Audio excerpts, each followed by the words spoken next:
हूँ आपके साथ यशी शुक्ला और आप देख रहे हैं के न्यूज की खास पेशकश शुभ दीपावली। सबसे पहले तो आप सभी को के न्यूज इंडिया परिवार की तरफ से दिवाली की हार्दिक शुभकामनाएं। आज इस खास कार्यक्रम में हम बात करने वाले हैं कि कैसे माँ लक्ष्मी को प्रसन्न करना है, कैसे कुबेर जी को प्रसन्न करना है, कैसे गणेश जी को प्रसन्न करना है और कैसे माँ सरस्वती को प्रसन्न करना है और कैसे उन्हें प्रसन्न करना है। ये जानने के लिए हमारे साथ स्टूडियो में मौजूद हैं आचार्य लंकेश जी। लंकेश जी, सबसे पहले तो आपका बहुत बहुत स्वागत है। धन्यवाद। दीपावली जिस तरीके से त्योहार पूरे देश में हर्षोल्लास के साथ मनाया जा रहा है, एक 5 दिन का एक त्योहार होता है जिसकी तैयारियां महीनों से लोग शुरू कर देते हैं अपने घरों में। उत्साह जो है वो साफ तौर पर बाजारों पे नजर आता है, लोग खरीदारी करते हैं। लेकिन लंकेश जी, इसके पीछे जो सबसे पहला मैं आपसे जानना चाहती हूँ कि दीपावली 5 दिनों की ही क्यों है? ये 5 दिन का उत्सव क्यों है? देखिए, ये जो 5 दिन का उत्सव है, ये 5 दिन का उत्सव अलग अलग प्रकार से मनाया जाता है। सबसे पहले इसकी जो शुरुआत होती है वो धनतेरस से होती है। धनतेरस में हम खूब खरीदारी करते हैं, तमाम प्रकार की वस्तुएं खरीदते हैं, सोना चांदी। लेकिन हम यहाँ पर एक गलती कर जाते हैं। धनतेरस किस लिए मनाया जाता है ये भी मैं आपको बता दूं, क्योंकि आज के दिन भगवान धन्वंतरी का अवतरण हुआ था। धन्वंतरी आयु के देवता हैं, आयुर्वेद के देवता हैं, आयुष के देवता हैं। इसलिए हमें धनतेरस के दिन जो चीज़ें खरीदनी चाहिए, सोना चांदी अन्न तमाम चीज़ें हम खरीदें, वस्त्र आदि भी खरीदें। लेकिन धनतेरस के दिन हमें विशेष तौर पर च्यवनप्राश और त्रिफला चूर्ण जरूर खरीदना चाहिए, जो हमें धन धान्य आरोग्य और संपदा भी प्रदान करता है। अब बात करते हैं अगले दिन की। अगले दिन हम मनाते हैं छोटी दीपावली, जिसको हम कहते हैं नरक चौदस। उस दिन हम अपने घर की पूरी साफ सफाई करते हैं और दीपावली की तैयारी करते हैं।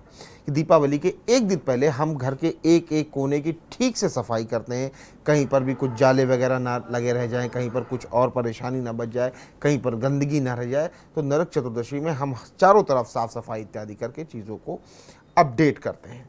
फिर आती है मुख्य दीपावली का त्यौहार। दीपावली का जो त्यौहार है वो हमारा, जिसको कहते हैं थर्ड स्टेज है। जो 5 दिन की आपने बात कही ना, तो वो थर्ड स्टेज पर आता है। तो थर्ड स्टेज पर हम कहते हैं कि तमाम प्रकार की लोकोक्तियाँ हैं, कथाएं हैं। कहते हैं कि इस दिन भगवान श्री राम अयोध्या वापस लौट करके आए थे, और जब हम दीपावली मनाते हैं, दीप जलाते हैं, तो हम भगवान राम के वापस आने की खुशियाँ मनाते हैं। और इसका एक विशेष कारण है। ऐसा कहा जाता है कि जो हमारे पूर्वज पितृपक्ष में जब इस धरती पर आते हैं, वो दीपावली के दिन ही यहाँ से वापस स्वर्ग धाम को जाते हैं, विष्णु धाम को जाते हैं। इसलिए दीपावली का जो ये त्यौहार होता है, अमावस्या जो होती है, ये बहुत ही विशेष अमावस्या होती है। तो हम यहाँ पर अब हम बात करते हैं अगले दिन की। दीपावली की जो परेवा मनाई जाती है, तो परेवा में कहा जाता है कि धन आदि खर्च नहीं करते और उसमें हम गोवर्धन की पूजा करते हैं। अब देखिए ना, स्टेप बाय स्टेप चल रहा है। जो धनतेरस में हमने क्या किया, औषधि सोना चांदी इत्यादि लिया, पूरी सफाई करी। दीपावली में मिठाइयाँ बांटी और पूजाओं को सरित किया। और जब दीपावली का अगला दिन आता है तो हम अन्नकूट बनाते हैं, 56 प्रकार के भोग बनाते हैं। और सबसे आखिरी में जब भाई दूज होती है, तो भाई दूज में हम क्या करते हैं कि हम बहनों से आशीर्वाद लेते। बहनें हमारी लंबी आयु के लिए प्रार्थना करती और हम आजीवन उनकी सुरक्षा का वचन को देते हैं। इसलिए ये 5 दिन का त्यौहार मनाया जाता है। इसमें एक विशेष बात है कि इसमें समाज का हर वर्ग धन को अर्जित करता है। जैसे आपने सोना चांदी वाहन कपड़े इत्यादि खरीदे, तो हर एक वर्ग के पास पैसा जाएगा। जब आप दिए खरीदते हैं मिट्टी के, गणेश लक्ष्मी खरीदे, तो उनके पास भी पैसा जाएगा। दीपावली में हम मिठाइयाँ और सारी चीज़ें लेते हैं, बांटते हैं। तो सब जगह पर धन की जो पुनरावृत्ति होती है, तो ये 5 दिन का सेटअप किया गया ताकि जो हमारा समाज है उसमें प्रेम, एकता और सौहार्द बना रहे। बिल्कुल। लंकेश जी, अगर हम बात करें तो एक बड़ा कंफ्यूजन है कि दिवाली 20 की है या 21 की है। 20 की है। और ये कंफ्यूजन जो है वो सोशल मीडिया और आजकल हम देख रहे हैं इंस्टाग्राम हो, यूट्यूब हो, तरह तरह के वीडियोस आते हैं, लोग अपनी अपनी रहते हैं। तो उसके बाद कहीं ना कहीं ये कंफ्यूजन जो है वो क्रिएट किया गया। तो सबसे पहले तो दीपावली कौन सी तारीख को है, साथ ही साथ उसका शुभ मुहूर्त क्या है? देखिए, दीपावली में लोग तमाम मुहूर्त पर पूजन करते हैं। जैसा कि विशेष तौर पर देखा गया, कुछ लोग सिंह लग्न में पूजन करते हैं, कुछ लोग वृषभ लगन में पूजन करते हैं। तो मेरा ये जो मानना है कि आपको जो पूजन करना चाहिए वृष लगन में करना चाहिए। वृष लगन सबसे सौम्य लग्न मानी जाती है और वहाँ पर जब आप पूजन करते हैं तो धन धान्य आरोग्य संपदा और परिवार में इन सब होती है। तो शाम को 7:08 से 8:18 तक ये पूजन का मुहूर्त है। इस समय पे आप विशेष पूजन कर सकते हैं। माता लक्ष्मी का पूजन करिए, गणेश जी का पूजन करिए, माता सरस्वती का पूजन करिए, जिससे धन धान्य आरोग्य संपदा और ज्ञान में वृद्धि हो सके। बिल्कुल। लंकेश जी, दिए का बहुत महत्व है दिवाली में। नरक चौदस की अगर हम बात करें तो उस दिन कहा जाता है कि निगेटिविटी को दूर करने के लिए दिए जलाना बहुत अत्यंत शुभ होता है।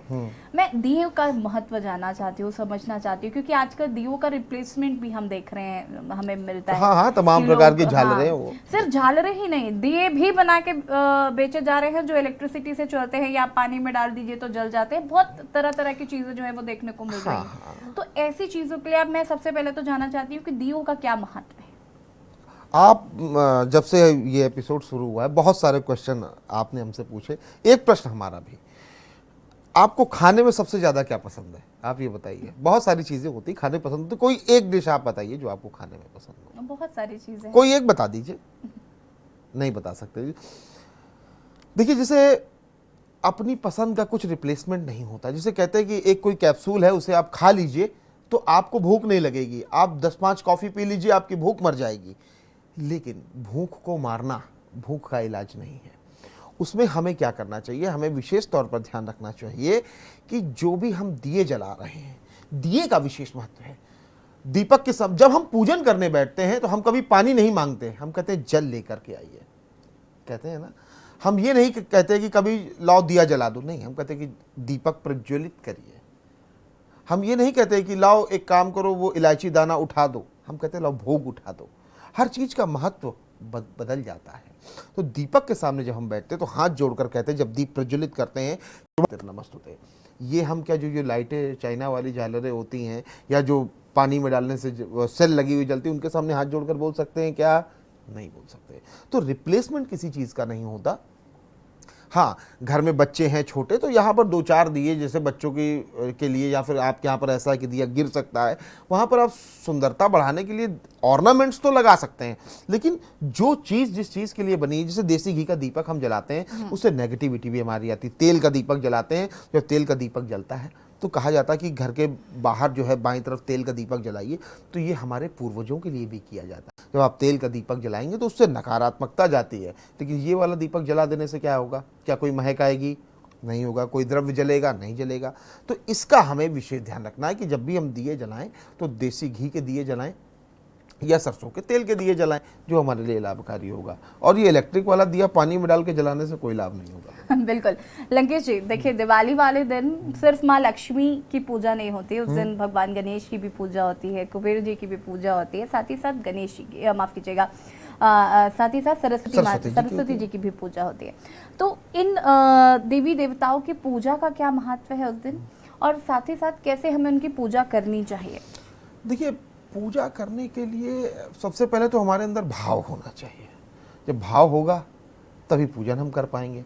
हम अगर केवल बैठ करके फोटो के आगे भोग रख दें, दिया जला दें और नमस्ते करके उठ जाएं, वो पूजा नहीं है। फॉर्मेलिटी नहीं करनी, भाव से पूजा करनी है। देखिए, माता लक्ष्मी का जब हम पूजन करते हैं तो कहते हैं जब माता लक्ष्मी आती हैं तो उनका जो वाहन होता है वो उल्लू होता है। तो उल्लू क्या होता है कि वो हमारे मस्तिष्क पर सवार हो जाता है, घमंड इत्यादि चीज़ें बढ़ जाती हैं। तो उसको डाउन करने के लिए, उसको नियंत्रित करने के लिए बुद्धि विवेक ज्ञान के जो देवता हैं भगवान गणेश, उनकी पूजा करी जाती है। वक्रतुंड महाकाय सूर्यकोटि समप्रभ निर्विघ्नं कुरु मे देव सर्व कार्येषु सर्वदा। फिर उसके बाद हम क्या करते हैं कि कुबेर जी की पूजा करते हैं, ताकि जो धन है उसका रक्षण होता रहे, वो संचित होता रहे। तो कहते ओम ह्रीम श्रीम क्लीम नमः ध्वा ध्वा स्वाहा, ओम यक्षाय कुबेराय वैश्रवणाय धन्य धान अधिपति धन्य धान्य समृद्धि में देहि दापाय स्वाहा। इस प्रकार से मंत्रों से हम उनका करते हैं। अंत में सरस्वती जी, क्या सरस्वती जी ज्ञान की देवी हैं। भाई, बुद्धि विवेक हमारे पास सब कुछ तो है, लेकिन ज्ञान नहीं है कि ये जो हमारे पास धन आया इसको हम कहाँ कहाँ इन्वेस्ट करें। हम इसको शेयर में इन्वेस्ट करें, प्रॉपर्टी में इन्वेस्ट करें, गोल्ड में इन्वेस्ट करें, सिल्वर में इन्वेस्ट करें, या कुछ लोग तो कहते हैं कि लाओ एक बार जुए में इन्वेस्ट करके देख लेते हैं, शायद वो 2 का 3 हो जाए। बिल्कुल, लेकिन ठीक है ना, वो 2 का 3 तो हो जाएगा। कहा भी जाता है कि मूर्ख की प्रीत बुरी, जुए की जीत बुरी। जुए की जीत जो होती है वो बहुत खराब होती है, आपको गर्त में लेकर के चली जाती है। तो जुए से हमें खासकर बचना चाहिए। और जब सरस्वती जी का पूजन हम करते हैं, या कुंदेन्दु तुषार हार धवला, या शुभ्र वस्त्रावृता, या वीणा वरदंड मंडित करा, या श्वेत पद्मासना, या ब्रह्माच्युत शंकर पृथ्वी देवै सदा वंदिता, सा मां पातु सरस्वती भगवती निःशेष जाड्यापहा। माता सरस्वती का पूजन करते हैं। माता सरस्वती के पूजन से हमें हमारी बुद्धि जो है वो चहुमुखी विकास होता है। उस दिन आधे घंटे बैठ करके बच्चों को पढ़ाई ज़रूर करनी चाहिए। बच्चे क्या है, पटाखे वटाखे छुटा करके आए, मम्मी पापा के साथ कार में बैठे, बाहर गए, डिनर किया, आ गए, सो गए, नहीं, आधे घंटे बैठाल करके पढ़ाइए और स्वयं भी पढ़िए। भले ही आप वहाँ पर बैठ करके मुंशी प्रेमचंद जी को पढ़ रहे हो, लेकिन पढ़िए जरूर। अगर कुछ नहीं है तो जितने भी लोग हैं जो माता लक्ष्मी की उपासना करते हैं उनके घर में रामचरितमानस जरूर होगी। रामचरितमानस खोल करके बालकांड वहाँ से आप पढ़ना शुरू करिए, बालकांड भी पढ़िए, जिसमें भगवान राम के ब्याह का वर्णन है कि जब ते राम ब्याह घर आए, नितराम मंगल मोद बधाए, भुवन 4-10 भूधर बारी, सुकृत मेघ बरसाई सुखबारी। जब आप ये पढ़ेंगे तो वहाँ पर समृद्धि का वर्णन है और ऊर्जा का वर्णन है और सभी लोग स्वस्थ हैं। धन्वंतरी की पूजा धनतेरस में क्यों की जाती है? कि हम स्वस्थ रहें, और जब हमारा मन प्रसन्न होगा, स्वस्थ होगा, तो शरीर भी स्वस्थ होगा। तो हमारा शारीरिक स्वस्थ होना भी उतना ही जरूरी है जितना मानसिक स्वस्थ होना जरूरी है। शरीर हमारा स्वस्थ है, मन में नकारात्मकता भरी, अरे पड़ोसी गाड़ी लेकर के आ गया और हम यूं ही बैठे हुए हैं, तो ये जलन कुढ़न जो है वो आपको परेशानी में डाल सकती है। बिल्कुल लंकेश जी, देखिए लक्ष्मी जी की पूजा के भी कई विशेष विधान हैं, जिसमें हम कमलगट्टा, कौड़ी और चांदी के सिक्के, गोमती चक्र, इन सब का इस्तेमाल करते हैं। उसके पीछे का कारण क्या है? एक सवाल और है मेरा मन में कि जिस तरीके से हम लोग पुराने सिक्के जो रखे जाते हैं चांदी के, मुझे याद है बहुत लंबे समय से कई पूर्वजों के भी सिक्के जो है वो सहेज के रखे गए हैं, वो उस दिन क्यों रखे जाते हैं? वो देखिए, इसलिए कहा जाता है कि ये हमारे घर की लक्ष्मी है, ये हमारे घर की संपदा है, हमारे पूर्वजों ने जोड़ा है।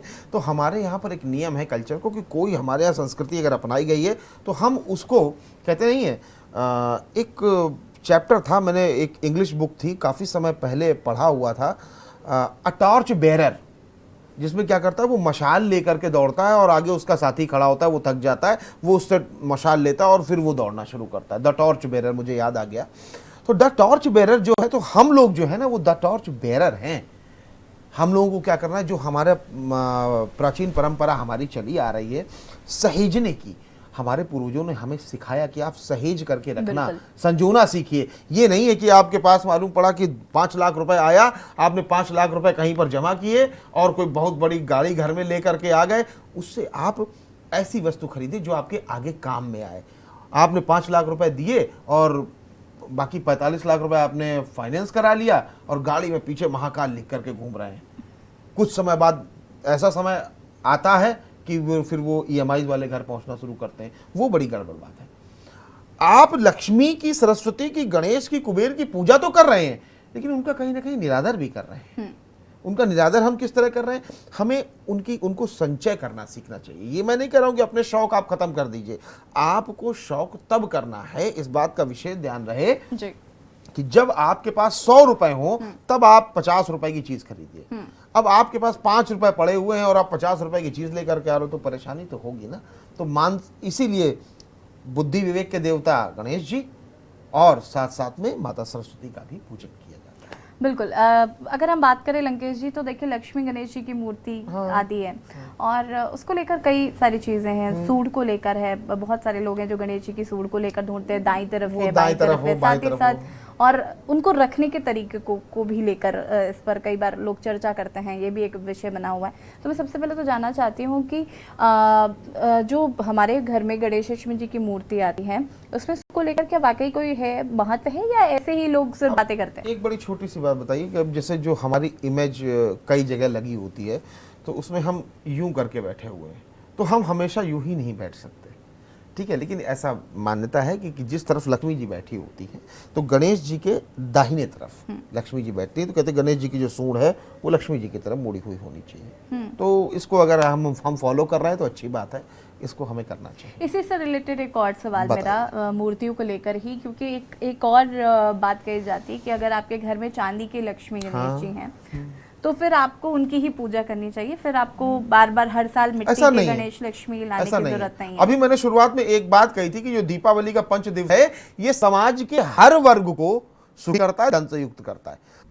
लंकेश जी, अगर हम बात करें दिवाली में विशेष महत्व है लक्ष्मी और गणेश जी की मूर्ति का, इसको लेकर भी बहुत सारी धारणाएं हैं, उन पर भी हम बात करेंगे, लेकिन उससे पहले यहाँ पर रुकेंगे एक छोटे के लिए, जल हाजिर होते हैं।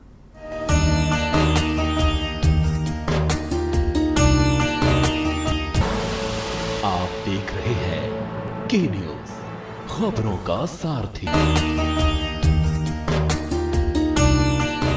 ब्रेक के बाद एक बार फिर से आप सभी का स्वागत है और हमेशा की तरह हमारे साथ स्टूडियो में मौजूद हैं आचार्य लंकेश जी, जिनसे हम जानने वाले थे कि आखिर लंकेश जी, जो मूर्तियों को लेकर एक बात की जा रही है कि आप हर साल गणेश अष्टमी की मूर्ति लाते हैं, लेकिन कुछ लोगों का मानना है कि आप चांदी के गणेश अष्टमी ले आइए तो आपको हर साल गणेश अष्टमी नहीं लाने पड़ेंगे मिट्टी के। और उसका रीज़न ये है कि उनका अनादर होता है, क्योंकि जब आप बाद में नए गणेश अष्टमी लेके आते हैं तो आप जो पुरानी गणेश अष्टमी की मूर्तियां हैं उनका अनादर करते हैं, उनको कहीं पे भी रखाते हैं और उसके बाद फिर जगह जगह पर वो सड़कों पर मिलती हैं या बहुत सारे ऐसे वीडियोज आते हैं। इस पर आपकी क्या राय है कि चांदी की गणेश अष्टमी अगर हमारे पास है तो हमें नई मूर्ति लाने की जरूरत नहीं है? देखिए, हर व्यक्ति अगर चांदी की मूर्तियां खरीद लेगा तो जो हमारा कार परिवार है, इस समाज का जो हिस्सा है, वो बेचारा क्या करेगा?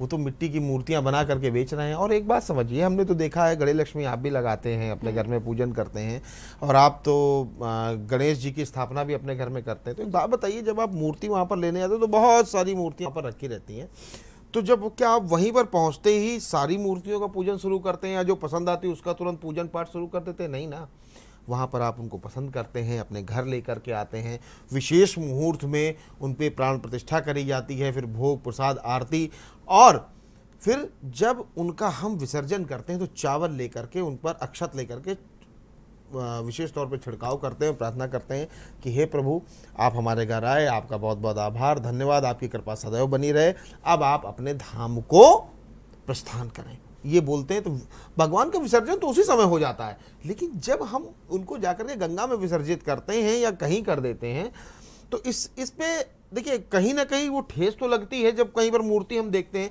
लेकिन एक निश्चित स्थान पर उनका विसर्जन होना चाहिए और ससम्मान होना चाहिए। हम तो कहते हैं मिट्टी के गणेश लक्ष्मी आप लेकर के आइए और एक गमला अपने घर में लगाइए, और जब आप गणेश लक्ष्मी का विसर्जन करें तो उस बड़े से गमले में मिट्टी में उनको डालिए और एक वृक्ष लगा दीजिए, देखिए सब कुछ बढ़िया हो जाएगा।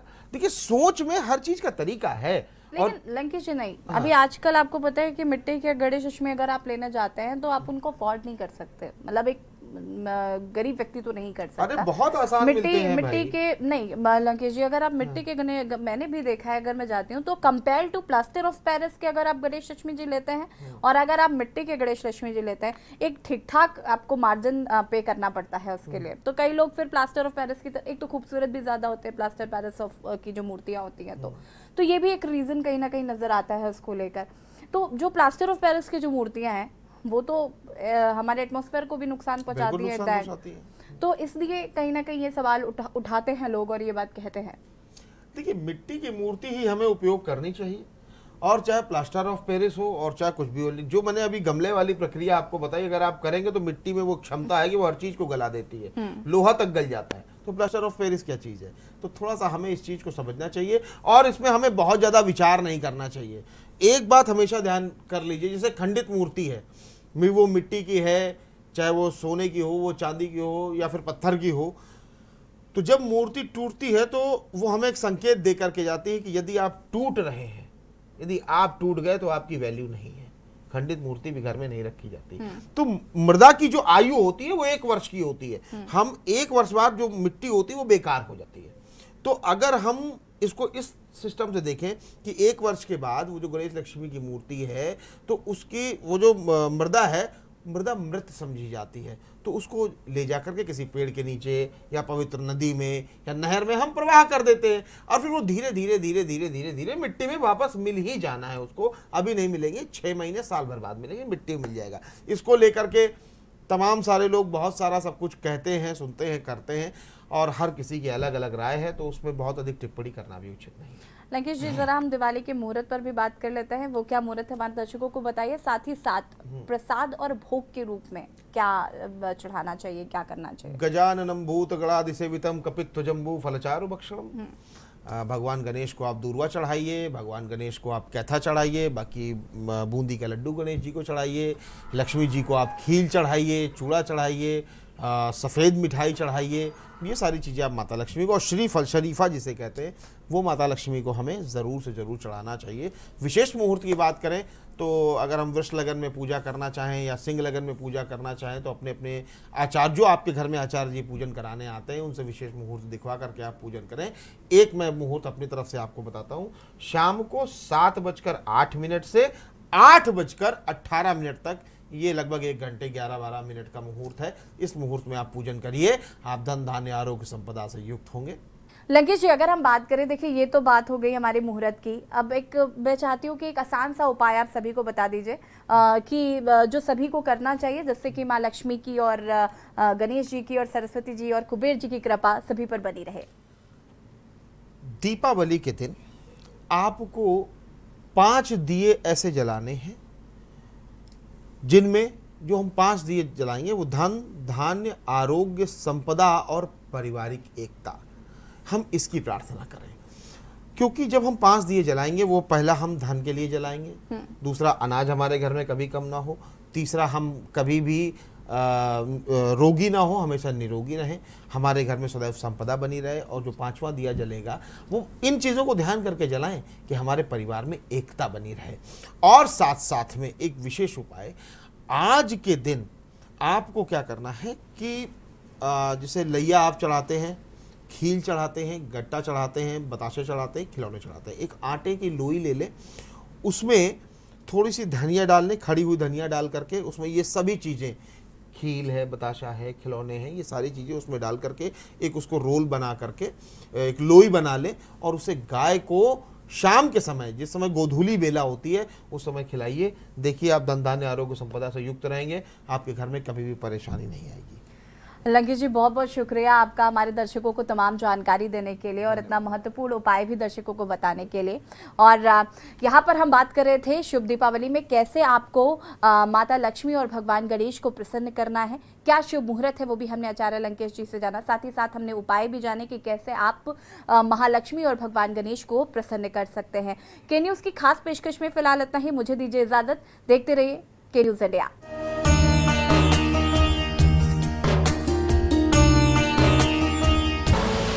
आप देख रहे हैं के न्यूज़, खबरों का सारथी।